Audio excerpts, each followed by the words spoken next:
তো ভিউয়ার্স, আজকে আমরা চলে এসেছি হাওড়া জেলার সেই প্রাচীনতম স্টেশন যার নাম মাকড়দহ স্টেশন। তা আজকে আমরা মাকড়দহ স্টেশনের একটু বেশ কভারেজ করব।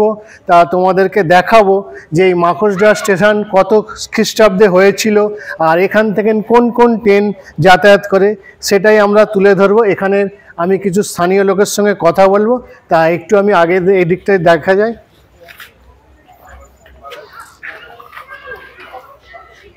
তা এখানে স্থায়ী কোনো লোকজনকে আমি দেখার চেষ্টা করবো এখন। তা আমি এই দাদাকে বলছেন, দাদা আপনি কি এখানে স্থায়ী? হ্যাঁ হ্যাঁ। আচ্ছা আচ্ছা। তা এখানে মাকড়দহ সম্বন্ধে কিছু বলতে পারবেন? মানে মাকড়দহ স্টেশনে এই কত খ্রিস্টাব্দে হয়েছিল, এখান থেকে কোন কোন ট্রেন যায়, কখন কখন যায়?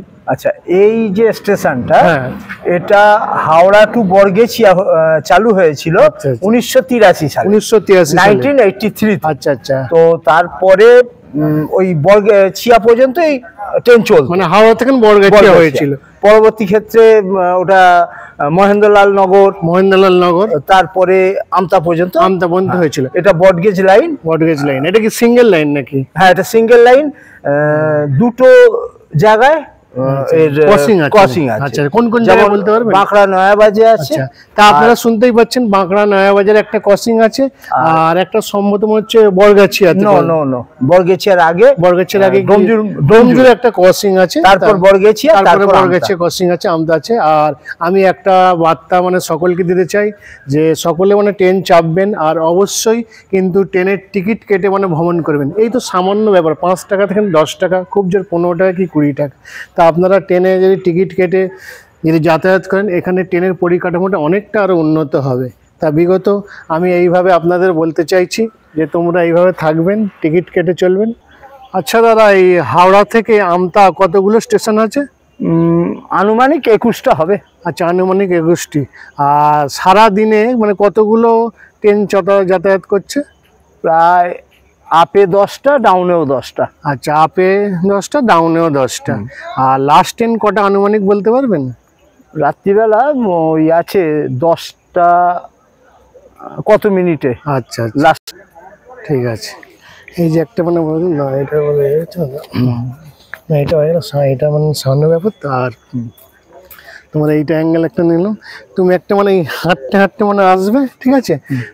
বলবে যে এই স্টেশন মোটামুটি তোমার 1983 সালে গনি খান চৌধুরী আমলে মানে হয়েছে, ওইটা বলতে বলতে আসবে। গনি খান চৌধুরী নেমেছিলেন, ওসব টপিকগুলো আছে। তো ওগুলো বলবে, তুমি যদি জানো সেটা তো জিজ্ঞেস করবে যে গনি খান এখানে উদ্বোধনে এসেছিলেন এখানে। আচ্ছা, এইটা মানে কার আমলে হয়েছিল, কোন মন্ত্রী আমলে হয়েছিল সেটা আমি বলবো। এখন তুমি বললে মানে আস্তে আস্তে হাঁটতে হাঁটতে আসবে, তাহলে জিনিসটা আরো ভালো হবে। দেখো ডিস্টেন্স দেখো।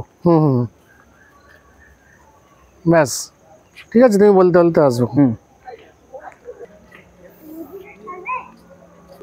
আচ্ছা, হাওড়া থেকে যে আপনার আমতা মানে কতক্ষণ মানে লাগে আনুমানিক? 1 ঘন্টা 50 মিনিট থেকে প্রায় 2 ঘন্টার মতো। আচ্ছা আচ্ছা, 1 ঘন্টা থেকে মানে 50 মিনিটের মতো। আর কোনোদিন হাওড়া থেকে আমতা পর্যন্ত ট্রাভেলিং করেছেন? হ্যাঁ, করেছেন। আচ্ছা আচ্ছা। আচ্ছা দাদা, আপনি কি ট্রেনের জন্য অপেক্ষা করছেন নাকি? আচ্ছা আচ্ছা। আপনি কোথায় যাবেন এখন? আমি যাব মুন্সিরহাট। আপনার নামটা? মতিয়ার রহমান। দাদা, আপনি কি ট্রেনে যাবেন নাকি? আচ্ছা আচ্ছা, আপনার সামনে আপনি কোনো মানে আপনার বন্ধু বান্ধব বা আত্মীয় অপেক্ষা করছেন, তাই তো? আচ্ছা, ঠিক আছে।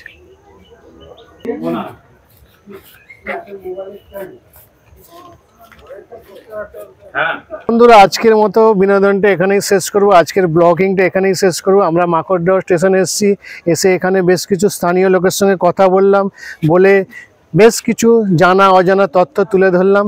তা তোমরা অবশ্যই আসলে মাকড়দহ স্টেশন যদি কোনোদিন পারো তা এখানে মানে আসবে, ঘুরে যাবে। এটা কোনো পিকনিক স্পট না, জাস্ট একটা মনোরম দৃশ্য আর কিছুক্ষণ সময় কাটাবার জন্য মাকড়দহ স্টেশন আসবে। আমি তো এসেছি, কিন্তু আপনারা আসবেন, অবশ্যই আসবেন।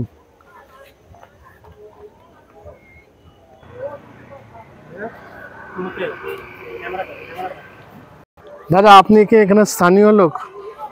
হ্যাঁ হ্যাঁ। আচ্ছা আচ্ছা আচ্ছা। আপনি কি রেগুলার মানে ট্রেন যাতায়াত করেন নাকি? হ্যাঁ হ্যাঁ। আচ্ছা, ট্রেন যাতায়াত করেন। তো আজকে মানে কি মানে ছুটির দিন তো, রবিবার। আজকে কতক্ষণ মানে ছাড়া ট্রেন চলে? ঘন্টাখানেক?